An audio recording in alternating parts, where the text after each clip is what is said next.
हमारे उपयोग में सबसे ज्यादा यूज होता है तो वो है बिजली। बिजली के बिना हर काम अधूरा रह जाता है। भारत में पहले से ही बिजली संकट का सामना करना पड़ रहा है। ऐसे में अगर बिजली कुछ दिनों तक बंद हो जाए तो कितना नुकसान हो सकता है। आज हर काम बिजली से किया जाता है। मेडिकल सेवाओं से लेकर खान पान की चीजों तक सब काम बिजली से किया जाता है। विद्युत हमारे लिए जीवन का हिस्सा बन चुकी है। इसके बिना हम एक मिनट भी नहीं रह सकते हैं। जमीन के अंदर तो कोयले की कमी आने लगी है, लेकिन बिजली की जरूरतों को हम कैसे पूरा कर सकते हैं, आइए इसके बारे में बात करते हैं। बिजली को कई तरीके से बनते हुए देखा होगा। अगर मान लीजिए कोयला पूरी तरह से खत्म हो जाए तो हम पवन चक्की से भी बिजली का उपयोग कर सकते हैं। लेकिन आज आप इस वीडियो में विंड टरबाइन को कैसे बनाया जाता है, इसके बारे में हम बात करने वाले हैं।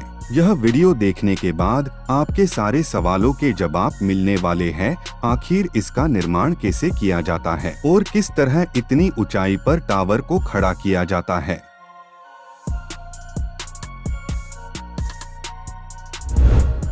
सबसे पहले इस प्रोसेस में जमीन के अंदर होल किए जाते हैं। फिर इसके अंदर सरिये का जाल डाल दिया जाता है। फिर कंक्रीट का मसाला डालकर कुछ दिनों तक छोड़ दिया जाता है।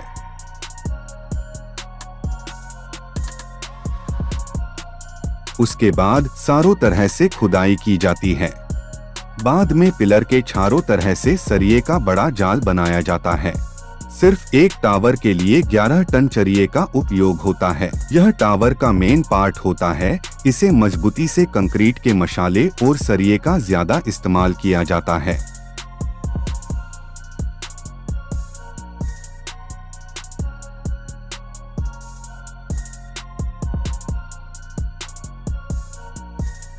अब इंजीनियर की बारी होती है टावर को खड़ा करने की। यह पोल फैक्ट्री में छोटे छोटे आकार के बनाए जाते हैं ताकि क्रेन आसानी से उठा सके। यह पोल अलग अलग टुकड़ों में होते हैं। धीरे धीरे करके टावर को खड़ा किया जाता है।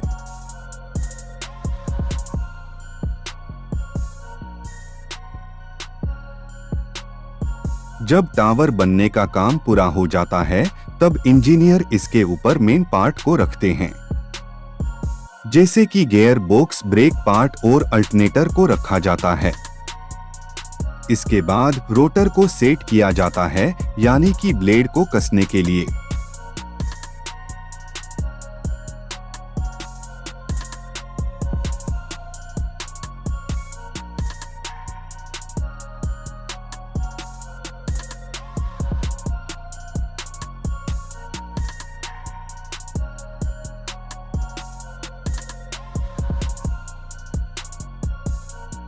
अब ब्लेड को क्रेन की मदद से उठाकर बड़ी सावधानी के साथ रखा जाता है। ब्लेड की लंबाई इतनी ज्यादा होती है कि इसको लाने के लिए लंबे ट्रेलर की जरूरत होती है।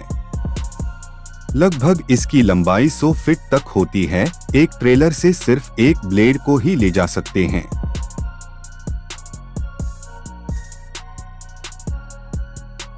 हालांकि अलग अलग ब्लेड को भी उठाकर रखा जा सकता है, लेकिन ऊपर काम करने की आसानी के कारण ब्लेड को नीचे से पहले जोड़कर रखा जाता है। फिर इसको ऊपर उठाकर टावर पर कस दिया जाता है। लेकिन यह अभी पूरी तरह से बनकर तैयार नहीं हुआ है। इसके ऊपर कई सारी चीजें रखना अभी भी बाकी है, जैसे कि स्पीड आरपीएम और स्पीड मीटर, गियर बॉक्स, बिजली को सप्लायर देने की केबल और मेन पार्ट, जनरेटर और भी कई सारी चीजें होती है। अब आप इसके अंदर का नज़ारा देख सकते हैं, यानी कि एक बड़े कमरे की तरह एक विंड टर्बाइन दिखाई देता है। कोई भी इंजीनियर या कोई भी वर्कर्स इसके अंदर आसानी से काम कर सकते हैं। यानी कि इसके अंदर एक सीढ़ी होती है, इतनी ऊंचाई पर चढ़कर वो कोई भी मिस्टेक को ठीक किया जा सकता है। विंड टरबाइन के अंदर ही सारी चीज़ें मौजूद होती है। इसके अंदर बारिश या किसी आंधी तूफान में बाहर का कोई नज़ारा और कोई भी नुकसान नहीं होता, इसलिए इसमें सारी चीज़ें इसके अंदर ही फिट की जाती है। और बिजली सप्लायर के लिए केबल को ज़मीन के अंदर दफनाया जाता है और वहां से लेकर हमारे घरों तक ये बिजली पहुंचती है।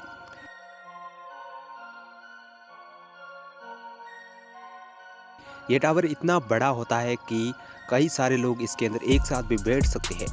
आप देख सकते हैं कि इसके अंदर का नज़ारा ये कितना बड़ा दिखाई देता है और एक टावर बनाने के लिए कई लाख रुपए का खर्च आता है। तो इससे में आप अंदाज़ा लगा सकते हैं कि सरकार विद्युत सप्लायर के लिए कितना ज़्यादा पैसा भी खर्च करती है, तभी जाकर पूरे भारत यानी पूरी दुनिया में भी बिजली सप्लायर का कनेक्शन होता है। तो आई होप दोस्तों इस वीडियो में आपको विंड टरबाइन को कैसे काम किया जाता है और कैसे तैयार किया जाता है, तब जाकर हमारे घरों तक बिजली सप्लायर पहुंचती है, इसके बारे में आपको ये वीडियो पसंद आया तो इस वीडियो को लाइक करना बिल्कुल ना भूलें और फिर मिलते हैं एक नई वीडियो के साथ। तब तक के लिए आपका दिन शुभ हो।